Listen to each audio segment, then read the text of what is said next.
Welcome friends to our channel Advanced Classes by MK Sir। Friends आज हम discuss करेंगे 7th class NCERT geography का chapter number first, जिसका नाम है एनवायरनमेंट।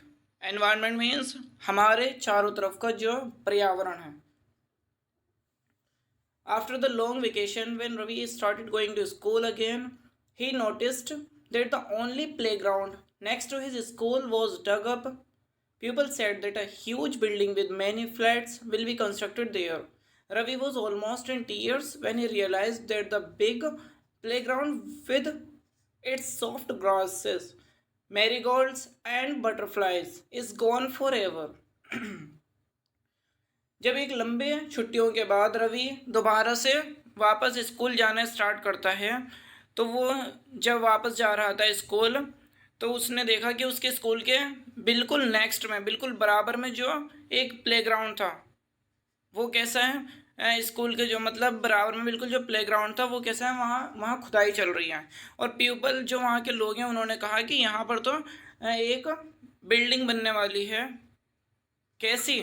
बहुत ज़्यादा फ्लैट्स जिसके अंदर होंगे, मतलब बहुत ज़्यादा फ्लैट्स की एक बिल्डिंग बनने वाली है। Ravi was almost in tears. Ravi कैसा था? रवि की आंखों में आंसू आ गए थे जब उसने रियलाइज़ करा कि ये जो बिग प्लेग्राउंड था जिस पर हम पहले आके बैठते थे, खेलते थे, तो एंजॉय करते थे, अब ये कैसा हो गया, ये मतलब ख़त्म हो जाएगा। ठीक है, तो ये उसने अपनी जो फीलिंग है, he shared his feelings with his classmates. उसने अपनी ये जो फीलिंग है, दुख भरी फीलिंग, ये अपने क्लासमेट्स के साथ शेयर करी। In the assembly the principal too sadly observed. अब असेंबली के अंदर क्या हुआ, जो प्रिंसिपल थे उन्होंने भी सैडली, बहुत ज़्यादा दुखी होकर ऑब्जर्व करा, और उन्होंने कहा कि see how our environment is changing. देखो कैसे हमारा ये जो पर्यावरण है ये कैसा चेंज हो रहा है। In the class Ravi asked his teacher. Class के अंदर रवि ने अपने टीचर से क्या पूछा कि व्हाट इज़ एनवायरनमेंट, क्योंकि अभी उसके टीचर ने बोला था कि देखो कैसे हमारा एनवायरनमेंट बदल रहा है। तो अब उसने अपने टीचर से पूछा कि ये एनवायरनमेंट है क्या sir ji. Whatever you see in your surrounding said the teacher. तो उसके टीचर ने क्या जवाब दिया, क्या आंसर करा कि जो भी हमारे आसपास है, सराउंडिंग में हमारे को जो भी नज़र आ रहा है हमारे चारों तरफ, वो सब क्या है, it is a part of environment. वो ये सब का सब हमारे एनवायरनमेंट का एक पार्ट है। Okay friends, Ravi thought allowed.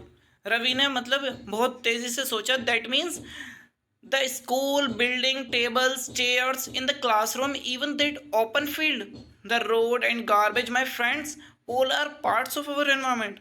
तो रवि ने बोला कि ये जो सारी चीज़ें मुझे नज़र आ रही हैं, ये बिल्डिंग, फ्लैट्स, ये टेबल्स, चेयर्स, क्लासरूम, ये सारी की सारी, और यहाँ तक कि जो ओपन फील्ड है हमारा ग्राउंड, ये भी क्या, और ये जो कूड़ा और ये रोड और ये सारे मेरे फ्रेंड्स, ये सब क्या एनवायरनमेंट का पार्ट है। टीचर ने क्या बोला, यस बिल्कुल, बट वेट, मगर रुक जाओ, some objects are created by nature, for example mountains, rivers, trees, animals. कुछ तो ऐसी हैं हमारे एनवायरनमेंट के अंदर चीज़ें जो नेचर ने क्रिएट करी हैं, और कुछ ऐसी हैं other are made by people, जो दूसरे, जो मतलब लोगों ने क्रिएट करी हैं, जो नेचुरल नहीं है, जैसे कि रोड, कार्स, क्लॉथ्स, बुक्स। ठीक है, now work in pairs, make a list with your classmates sitting next to you of the creation of nature and by human beings. तो आप क्या कर रहे हैं, ये अब इन्हें एक मतलब वर्क मिला है स्कूल से कि मतलब इन्हें एक लिस्ट बनानी है जिसके अंदर क्लासमेट्स को क्या करना है, बच्चों को, मतलब उन्हें नेचर के द्वारा जो बनाई गई चीज़ें उन्हें एक तरफ लिखना है, और दूसरी तरफ लिखना है जो ह्यूमन के द्वारा क्रिएट करी गई हैं, जो हमने इंसानों ने बनाई हैं।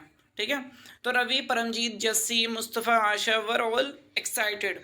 ये पांचों स्टूडेंट बहुत ज़्यादा एक्साइटेड थे लिस्ट बनाने के लिए।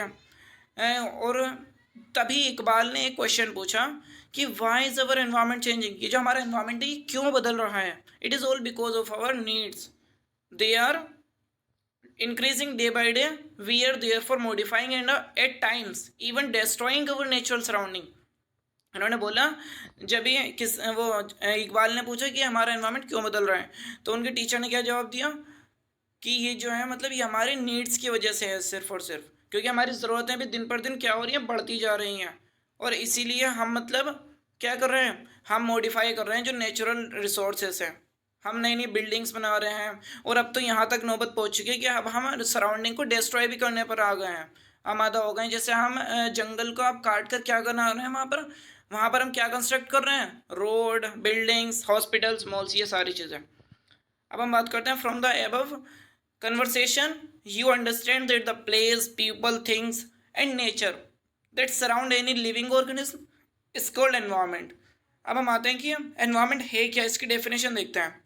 ये बोल रहे हैं एक लिविंग ऑर्गेनिज्म के चारों तरफ का जो पर्यावरण, जो वातावरण होता है, जितने भी मतलब चीज़ें उसकी चारों तरफ पाई जाती हैं, चाहे वो कोई प्लेस हो, पीपल हो, मतलब लोग हों, या फिर कोई चीज़ हो, कोई वस्तु हो, वो सारी की सारी चीज़ें क्या है, एनवायरनमेंट कहलाती हैं। और हमारा एनवायरनमेंट दो चीज़ों से मिलकर बनता है। एक तो नेचुरल एनवायरनमेंट जो है हमारा, वो दो चीज़ों से मिलकर बनता है, बायोटिक और abiotic conditions existing on the अर्थ। मतलब हमारा नेचुरल एनवायरनमेंट बायोटिक फैक्टर्स और एबायोटिक दोनों फैक्टर से मिलकर बनता है। बायोटिक जो जीवित चीज़ें हैं, जैसे कि अगर हम यहाँ पर इसकी डेफिनेशन को देखें ज़रा, जीवित चीज़ें कौन कौन सी हैं। जैसे अगर हम बात करें, ये रहा, ये बायोटिक फैक्टर हैं और ये एबायोटिक फैक्टर हैं। बायोटिक फैक्टर कौन से होते हैं, जैसे कि the world of living organism, example plants and animals. ये जितने भी मतलब जीवित जीवों की जो वर्ल्ड है, पूरी दुनिया है, वो जहाँ जहाँ जीवित जीव पाए जाते हैं वो क्या है, बायोटिक एलिमेंट, जैसे कि प्लांट्स, एनिमल्स। और एबायोटिक फैक्टर कौन से हैं हमारे एनवायरनमेंट के, जो क्या नाम है, हमने ह्यूमंस ने क्रिएट करे हैं, जैसे कि land, road, etcetera. Okay friends, चलिए अब हम आगे चलते हैं इसको। Natural environment refers to both biotic and abiotic condition existing on the earth. Human environment reveals the activities, creation and interaction among human beings. अब हम बात करते हैं एनवायरनमेंट, फ्रेंच वर्ड एनवायरनर से बना है। इसका मतलब होता है एनवायरनर। एनवायरनमेंट का है वो एनवायरनर या फिर एनवायरनर, इससे मिलकर बना है एनवायरनमेंट वर्ड। और इसका मतलब होता है, ये जो फ्रेंच मीनिंग है इसका होता है नेबरहुड, यानी कि neighbour.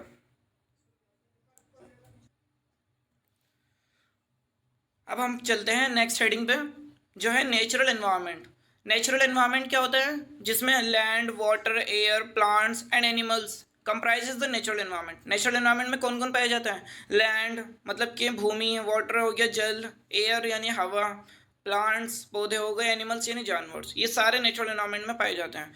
You are familiar with the meaning of the lithosphere, hydrosphere, atmosphere and biosphere from your previous class. Let us learn some more facts about these domains.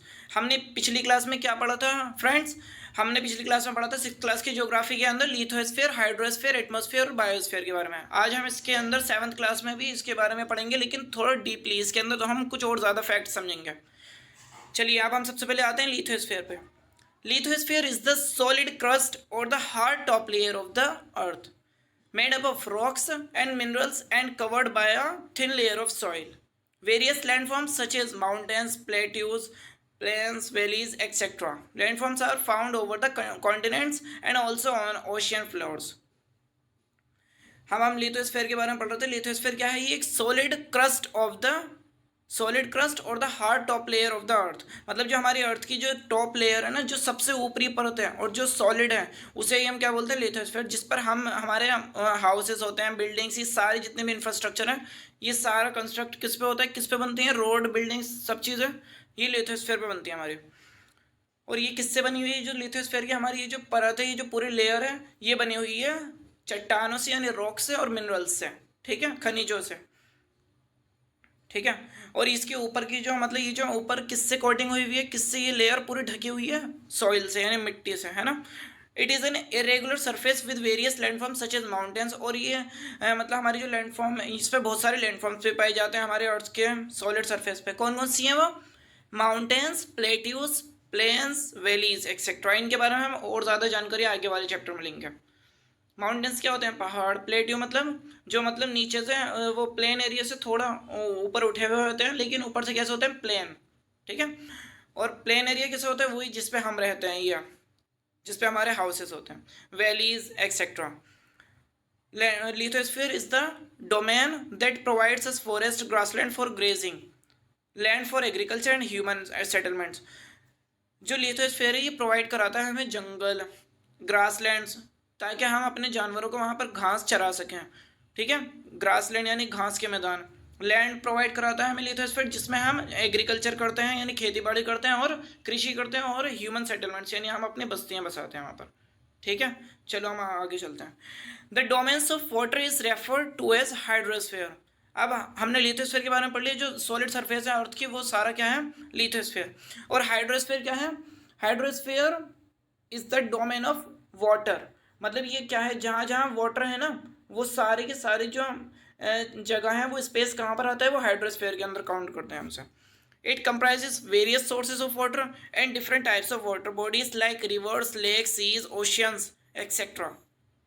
It is essential for all living organisms. अब hydrosphere जो है ये मतलब इसके अंदर हम क्या क्या काउंट करते हैं, इसके अंदर आता है अब जितने भी वाटर बॉडीज़ हैं, जैसे कि वाटर बॉडीज़ आ गई जैसे लाइक रिवर्स हो गई, नदियाँ, झीलें, समुद्र, महासागर एक्सेट्रा। ठीक है, और ये हमारे ये जो लिविंग ऑर्गेनिज्म है उनके लिए बहुत ज़्यादा एसेंशियल है, बहुत ज़्यादा नेसेसरी है, उनके लिए बहुत ज़्यादा ज़रूरी है, इसके बगैर वो नहीं जी सकते। अब हम बात करते हैं एटमॉस्फेयर की। Atmosphere is the thin layer of air that surrounds the earth. The gravitational force of the earth holds the atmosphere around. It protects us from the harmful rays and scorching heat of the sun. It consists of number of gases, dust and water vapor. The changes in the atmosphere provides changes in the weather and climate. अब हम बात करते हैं, हमने lithosphere पढ़ लिया, solid surface of the अर्थ, हमने hydrosphere पढ़ लिया, जितने भी वाटर डोमेन्स हैं, वाटर बॉडीज हैं, सारी हाइड्रोस्फीयर में आती हैं। और एटमॉस्फेयर का मतलब क्या होता है, ये जो हमारी एटमॉस्फेयर के हमारे ऊपर, हमारे अर्थ के ऊपर एक लेयर है जो हमारे को जो सन की मतलब हार्मफुल गैस, हार्मफुल रेज हैं उनसे हमारे बॉडी की प्रोटेक्शन करती है। ठीक है, और ये जो ग्रेविटेशनल फोर्स है हमारी अर्थ की, उससे ये एटमॉस्फेयर की जो लेयर है ये हमारे अर्थ से जुड़ी रहती है। अगर हमारी अर्थ के अंदर ग्रेविटेशनल फोर्स ना हो तो ये जो एटमॉस्फेयर की लेयर है ये दूर चली जाए हमारे अर्थ से। ठीक है, और एटमॉस्फेयर किस किस से मिलकर बनता है वो अभी हम देखेंगे। एटमॉस्फेयर मिलकर बनता है number of gases, dust and water vapours, इन सब से मिलकर हमारा एटमॉस्फेयर बनता है। ओके फ्रेंड्स, चलो अब हम बात करते हैं the changes in the atmosphere produce changes in the weather and climate. अब जब हमारे एटमॉस्फेयर के अंदर चेंजेस आएंगे यानी कार्बन डाइऑक्साइड बढ़ जाएगी, और कार्बन डाइऑक्साइड कैसे बढ़ेगी, जब हम ज़्यादा पेड़ पौधों को काटेंगे, जंगलों को हम साफ़ करेंगे तो उससे ऑक्सीजन तो हमारी कम हो जाएगी, और कार्बन डाइऑक्साइड जो हम रिलीज़ करते हैं ह्यूमन बींग्स और एनिमल्स, वो सारी वहाँ पर क्या हो जाएगा, उसकी अमाउंट जो है वो परसेंटेज इंक्रीज हो जाएगी। ओके फ्रेंड्स, अब हम आगे चलते हैं। Plants and animals kingdom together make biosphere और the living world. It is a narrow zone of the earth where land, water and air interact with each other or support life. अब ये जो biosphere है ये क्या होता है, it is a narrow zone of the अर्थ, मतलब जैसे कि अब हम बात करते हैं बायोस्फीयर की। बायोस्फीयर क्या है, biosphere it is the narrow zone of the earth where land, water and an interact with the each of the other. मतलब बायोस्फीयर क्या है, biosphere it is a narrow zone of the earth where land, water and interact with each other to support life. ये सारी चीज़ें हमारी biosphere के अंदर कौन कौन आता है, बायोस्फीयर हमारा जब बनता है जब हम जहाँ पर हाइड्रोस्फीयर, एटमॉस्फेयर और लिथोस्फीयर तीनों के तीनों एक जगह पर मतलब मिल रहे होते हैं, वहाँ पर हमारा क्या बनता है, इनके इंट्रैक्शन से हमारा बनता है वो क्या बोलते हैं उसे, बायोस्फीयर। अब हम इस फिगर के अंदर इसको देख लेते हैं। जैसे कि सबसे ऊपर क्या है यहाँ पर, एटमॉस्फेयर है यानी एयर हो गई यहाँ पर, फिर उसके बाद ये क्या है यहाँ पर, ये जो लैंड हो गई यहाँ पर यानी लिथोस्फीयर, और यहाँ पर क्या है, वाटर भी है।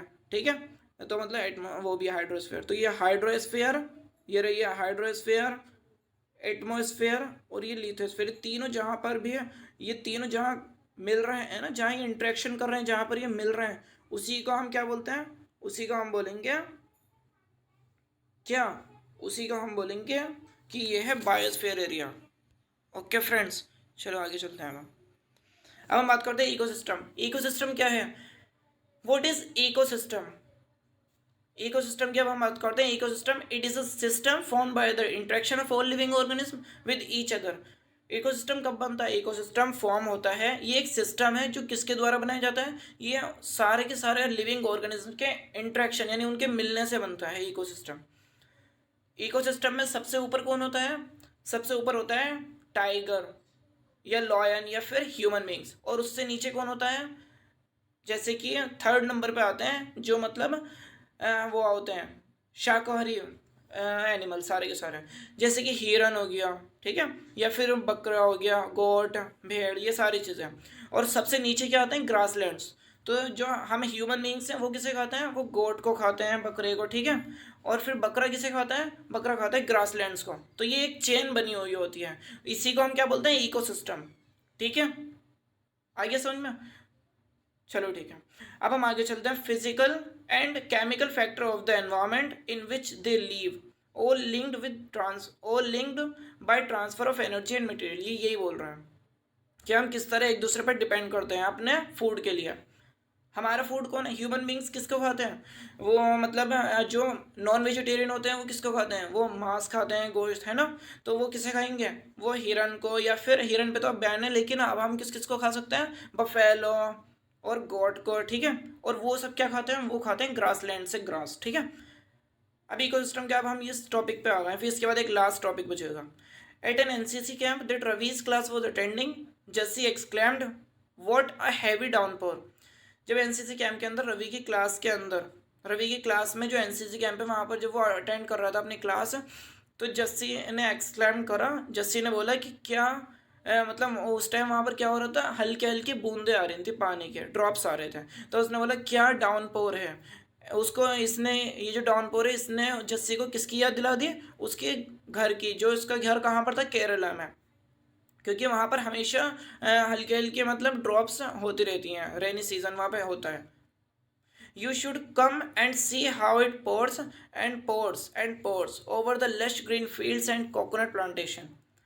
हीरा फ्रॉम जैसलमेर एक्सक्लेम्ड। अब ये हीरा नाम का एक लड़का था, वो कहाँ से है, वो जैसलमेर से। जैसलमेर में क्या होता है, उसने बोला कि we get no rain, we see only kikar and sand as far as the eyes can see, but you also find camel said Ravi. हाँ, तो हीरा ने क्या बोला कि हमारे जो जैसलमेर है वहाँ तो कुछ, वहाँ तो बारिश का नामो निशान ही नहीं है, वहाँ तो कोई बारिश नहीं होती, डेजर्ट में, रेगिस्तान में, हमारे जैसलमेर में। क्योंकि जैसलमेर कहाँ है, राजस्थान में, वहाँ बहुत कम बारिश होती है, वर्षा होती है, ठीक है। तो इसने बोला हमें तो सिर्फ वहाँ पर कीकर और सैंड, कीकर का पेड़ नज़र आता है और सैंड यानी रेती रेत नज़र आती है, जहाँ तक हम देख पाते हैं, हमारी आंखें देख पाती हैं। तो रवि ने क्या बोला, रवि जो जिसकी क्लास था, मतलब जो मेन यहाँ का क्लास का मतलब एक स्टूडेंट है, तो रवि जो एनसीसी कैंप का है, उसने क्या बोला रवि ने कि लेकिन तुम्हें वहाँ पर कैमल्स भी तो नज़र आते होंगे। उसने बोला yes. Heera says not just camels. Heera ने बोला कि हाँ, ना कि हमें, ना सिर्फ हमें केमल वहाँ पे नज़र आते हैं, ऊँट, बल्कि हमें वहाँ पर डेजर्ट भी नज़र आता है। If you visit our desert you will see snakes, lizard and many insects too. तो उसने बोला वहाँ ना सिर्फ कैमल हैं, ऊँट हैं, बल्कि वहाँ पर अगर तुम कभी आओ तो हमारे डेजर्ट में आना, वहाँ पर स्नैक्स भी मिलेंगे आपको, सांप भी, लिजार्ड यानी कि छिपकली भी मिलेगी, और मेनी इंसेक्ट्स, और बहुत सारे कीड़े भी वहाँ नजर आएंगे आपको, ठीक है। All plants, animals and human beings depend on their immediate surrounding, often they are also interdependent on each other। This relation between the living organism as well as the relation between the organism and their surroundings from an ecosystem form an ecosystem। तो ये बोल रहे हैं ये मतलब relation between the living organism, यानी living organism के बीच का रिलेशन, जैसे कि हमारा ह्यूमन बींग का और जो एनिमल्स है, क्योंकि जो मतलब नॉन वेजिटेरियन ह्यूमन बींग है उनका रिलेशन किसके साथ, जो मतलब एनिमल्स हैं, जैसे कि अभी मैंने आपको बताया हिरन हो गया, एंटीलोप, या डियर हो गया, या फिर गोट हो गई, ये सारी चीज़ें, तो हम उन पर डिपेंड करते हैं ना अपने फूड के लिए। तो हमारा रिलेशन किससे, लिविंग ऑर्गेनिज्म के लिविंग ऑर्गेनिज्म से है। और दूसरा जो रिलेशन है बिटवीन द ऑर्गेनिज्म, मतलब ऑर्गेनिज्म के ऑर्गेनिज्म के साथ, and their surrounding from an ecosystem, यही फॉर्म करता है इकोसिस्टम को, ठीक है। Do you think the park in which Ravi and his friends played form a ecosystem. अब आपको रवि के बारे में तो पता ही होगा, जिसने स्टार्ट करा था हमारे चैप्टर।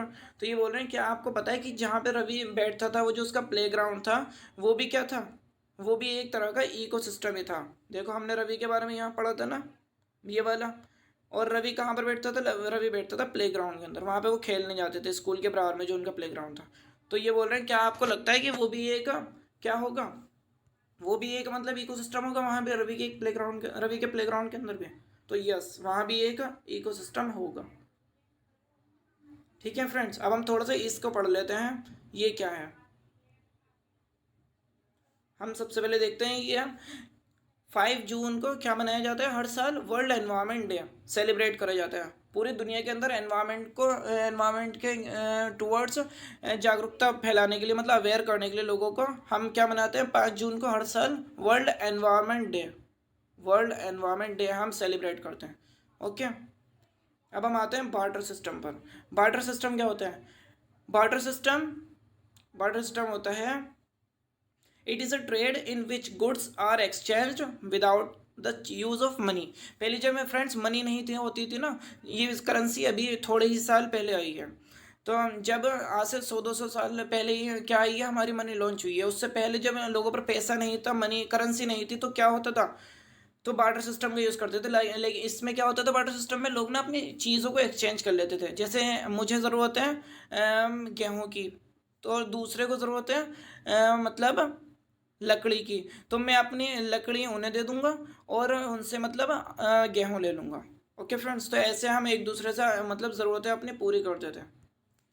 अब हम आते हैं ह्यूमन एनवायरनमेंट, ये हमारा लास्ट टॉपिक है, ठीक है। फिर इसके बाद question answer. Human environment, human beings interact with the environment and modify it according to their need. Early humans adapted themselves to the natural surrounding. They lead a simple life and fulfill their requirement from the nature around them. तो ये बोल रहे हैं human being जो है वो interact करता है एनवायरनमेंट से। इंटरेक्ट करता है मतलब एनवायरनमेंट से वो इंटरेक्ट करता है, और फिर इंटरेक्ट करने के बाद वो एनवायरनमेंट को मॉडिफाई करने की भी कोशिश करता है अपनी ज़रूरतों के हिसाब से, ठीक है। जैसे उसे ज़रूरत पेश आई कि मतलब उसे ज़रूरत ये लगी कि हमें मतलब घरों की पॉपुलेशन बढ़ती जा रही है, हमें पॉपुलेशन को रखने के लिए हाउस की ज़रूरत है। तो वो जो हाउस है ना, वो हाउस हम कहाँ पर बनाएंगे, वो हम हाउस बनाएंगे फॉरेस्ट के अंदर, मतलब फॉरेस्ट को काट के, तो फॉरेस्ट हमें काटने पड़ेंगे हाउस बनाने के लिए। Okay friends, with time needs grow and become more varied. Human learn new ways to use and change environment. They learn to grow crops, domesticated animals and lead a settled life. The wheel was invented, surplus food was produced. अब वो बोल रहे हैं, तो friends पहले क्या होता था, पहले मतलब जो ये हम फर्स्ट पैराग्राफ में जो हमने पढ़ा है कि ह्यूमन बींग्स जो थे वो एनवायरनमेंट से इंटरेक्ट हुआ, उसने मॉडिफाई अपनी ज़रूरत के हिसाब से अपनी नीड के अकॉर्डिंग उसने एनवायरनमेंट को बदलना शुरू कर दिया। और ह्यूमन जैसे कि उसने अडोप्ट, पहले कैसे था ह्यूमन, पहले वो मतलब ह्यूमन ने अडोप्ट करा मतलब देमसेल्स, उसने मतलब अपने आप को जो नेचर देता था उस टाइम वो उसी पर डिपेंड होता था बस, ठीक सिर्फ। लेकिन फिर जब इंसान का टाइम बीतता गया तो इंसान को अब ज़रूरतें और नई नई ज़रूरत पैदा होने लग गई, उसके प्रोड्यूस होने लग गई। तो अब क्या हुआ, अब उसने क्या करने लग गया, अब वो टाइम के साथ साथ उसकी ज़रूरतें बढ़ने लग गई, तो और वो तरह तरह की उसकी ज़रूरतें नई नई पैदा होने लग गई। तो ह्यूमन ने क्या करा, उसने सीखना स्टार्ट करा यूज़ ऑफ चेंज एनवायरनमेंट। तो अब उसने अपनी ज़रूरत के हिसाब से एनवायरनमेंट को चेंज करना स्टार्ट कर दिया, पेड़ काटने शुरू कर दिए, और मतलब पूरा पॉल्यूशन फैलाने स्टार्ट कर दिया, इंडस्ट्रीज लगानी स्टार्ट कर दिया अपनी ज़रूरत के हिसाब से, ठीक है। तो अब ये बोल रहे हैं, और उसने सीखा मतलब क्रॉप्स उगाना, और मतलब उसने फसलें उगाना सीखा, एनिमल्स को मतलब उसने डोमेस्टिकेट यानी कि पालना सीखा, उसने उन्हें पालतू बनाना स्टार्ट करा, और एक सेटल्ड लाइफ को जीना स्टार्ट करा। पहले क्या होता था, एक इंसान मतलब एक थोड़े टाइम तक एक जगह पे रह लिया, फिर सेकंड टाइम मतलब वो कहीं और शिफ्ट हो गया, अब मतलब फिर थर्ड टाइम वो कहीं और जाके शिफ्ट हो गया, मतलब एक जगह पे सेटल्ड होकर नहीं रहता था। लेकिन अब उसने एक जगह पे फिक्स अपना सेटलमेंट बना लिया, ठीक है। द व्हील वॉज इन्वेंटेड, अब क्या हुआ, फिर उसमें ही क्या नाम है मतलब व्हील का यानी कि पहिए का भी आविष्कार हुआ। और क्या हुआ, फिर फूड मतलब सरप्लस होने लग गया, मतलब बहुत ज़्यादा इंडस्ट्रीज लगी, तो इंडस्ट्रीज से क्या हुआ, इंडस्ट्रीज से प्रोड्यूस होने लगा मतलब सरप्लस फूड, बहुत ज़्यादा फूड प्रोड्यूस होने लगा। और बार्टर सिस्टम भी हमने पढ़ा है, बार्टर सिस्टम भी क्या हुआ, एमर्ज हुआ। Trade started and commerce develop, trade start, व्यापार स्टार्ट हो गया, ठीक है। इंडस्ट्रियल रिवोल्यूशन हुआ है, और उसने स्केल, एक इंडस्ट्रियल रिवोल्यूशन ने क्या करा, एक बड़े लेवल पर मतलब प्रोडक्शन, लार्ज स्केल पर एक प्रोडक्शन करने लग गया, बहुत ज़्यादा प्रोडक्शन हुई मशीनों से। ट्रांसपोर्टेशन बिकम फास्टर, और जो ट्रांसपोर्टेशन है वो क्या हो गया, ट्रांसपोर्टेशन मतलब फास्टर होने लग गया, बहुत तेज़ी से अब मतलब सामान एक जगह से दूसरी जगह पर जाने लग गया ट्रांसपोर्टेशन से, ठीक है। Information, transportation become faster, information revolution made communication easier and speedy across the world. और जो इन्फॉर्मेशन जैसे कि आईटी का हमारा विकास हुआ, जो इन्फॉर्मेशन टेक्नोलॉजी था, मोबाइल फ़ोन आने लग गए, तो इससे क्या वो कम्युनिकेशन बहुत ज़्यादा आसान हो गया, एक दूसरे से बातचीत करना। पहले क्या होता था, पहले हमें एक दूसरे को ख़त भेजने पड़ते थे, मतलब उसके वो पत्र भेजते थे हम एक जगह से दूसरी, अगर हमें किसी से कम्युनिकेट करना होता था, बातचीत करनी होती था।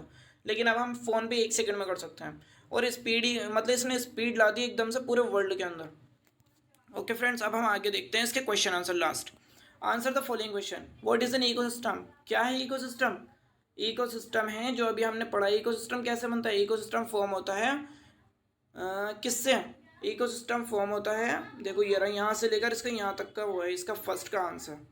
ठीक है फ्रेंड्स, ये इसका फर्स्ट आंसर है। इकोसिस्टम क्या है? It is a system formed by the interaction of all living organism. यह भी हमने पढ़ा है ना कि इकोसिस्टम किससे बनता है? जब सारे लिविंग ऑर्गेनिज्म मतलब एक दूसरे से वो इंटरेक्ट करते हैं, कॉन्टैक्ट करते हैं, और वो एक दूसरे पे अपने फूड के लिए डिपेंड होते हैं, और इसी से क्या बनता है? हमारा इकोसिस्टम बनता है इससे।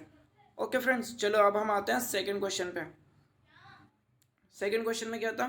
सेकेंड क्वेश्चन था, what do you mean by natural environment. Natural environment क्या है? नेचुरल एनवायरनमेंट है, नेचुरल एनवायरनमेंट कहाँ है? नेचुरल एनवायरनमेंट अभी हमने यहाँ पढ़ा था ना ऊपर, इसका आंसर है नेचुरल एनवायरनमेंट का, land water air plants and animals comprises the natural environment. ठीक है, और नेचुरल एनवायरनमेंट ये रहा, नेचुरल एनवायरनमेंट का आंसर है यहाँ से लेकर यहाँ तक का। ठीक है, बायोस्फीयर तक। तो you are familiar with the meaning of lithosphere, hydrosphere, atmosphere and biosphere. तो नेचुरल एनवायरनमेंट क्या है? नेचुरल एनवायरनमेंट है जिसके अंदर लैंड वाटर एयर प्लांट्स, ये सारी जितनी भी चीज़ें पाई जाती हैं वो सारा नेचुरल एनवायरनमेंट है हमारा। ठीक है, चलो अब हम आते हैं थर्ड क्वेश्चन पे। थर्ड क्वेश्चन में क्या है? Which are the major components of the environment. Environment किस किस चीज़ से मिलकर बनता है? एनवायरनमेंट किससे मिलकर बनता है? मेजर कॉम्पोनेंट्स कौन से एनवायरनमेंट के? तो एनवायरनमेंट के जो मेजर कॉम्पोनेंट्स है वो अभी हमने ऊपर पढ़ा। कौन कौन से एनवायरनमेंट के मेजर कॉम्पोनेंट्स? मेजर कॉम्पोनेंट्स है एनवायरनमेंट के, एक तो बायोटिक और एक एबायोटिक एलिमेंट्स, इनसे मिलकर बनता है हमारा एनवायरनमेंट। ठीक है, बायोटिक और एबायोटिक जो कॉम्पोनेंट्स हैं इनसे मिलकर बनता है हमारा एनवायरनमेंट। ठीक है, मेजर कॉम्पोनेंट्स ये दोनों हैं, इनके बारे में लिख लेना पूरा। और अब हम आते हैं फोर्थ वाले पे, give 4 example of human made environment. अब ह्यूमन मेड एनवायरनमेंट के 4 एग्जांपल बताओ। अभी हमने पढ़ा था ना 2 तरह का एनवायरनमेंट है, एक तो जो नेचर ने बनाया है और एक है नेचुरल एनवायरनमेंट, और दूसरा है ह्यूमन मेड। तो ह्यूमन मेड में कौन कौन सा आ जाएगा एनवायरनमेंट में? जैसे कि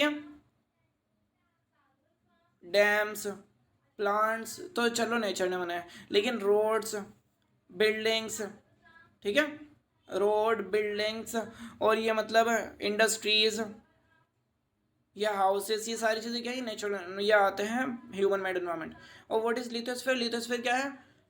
solid portion of the earth है, ठीक है, solid portion of the earth and the top layer of the earth is called lithosphere.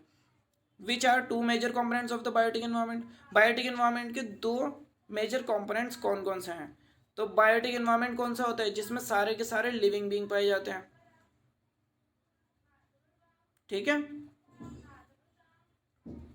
तो बायोटिक एनवायरनमेंट के 2 मेजर कॉम्पोनेंट्स कौन कौन से हैं? Plants and animals. ठीक है, ये रहा।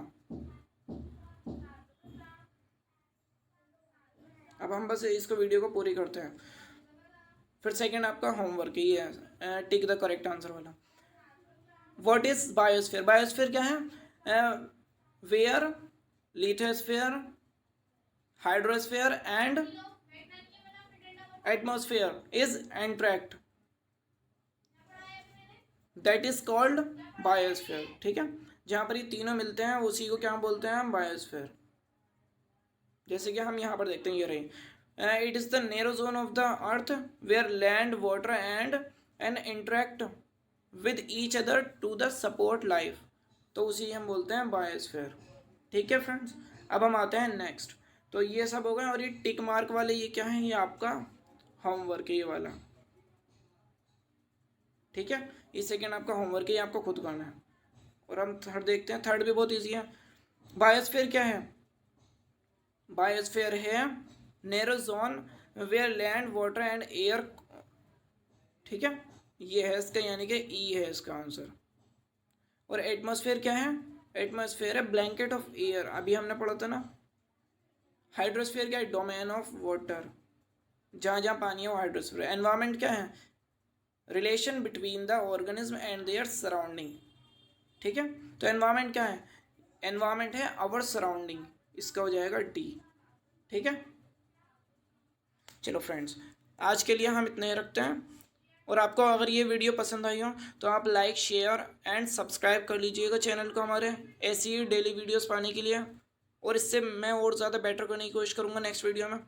और आप मुझे कमेंट करके ज़रूर बताइएगा, और जो आपका डाउट हो वो आप मुझसे कमेंट बॉक्स में पूछ सकते हैं। Okay friends, thank you for watching.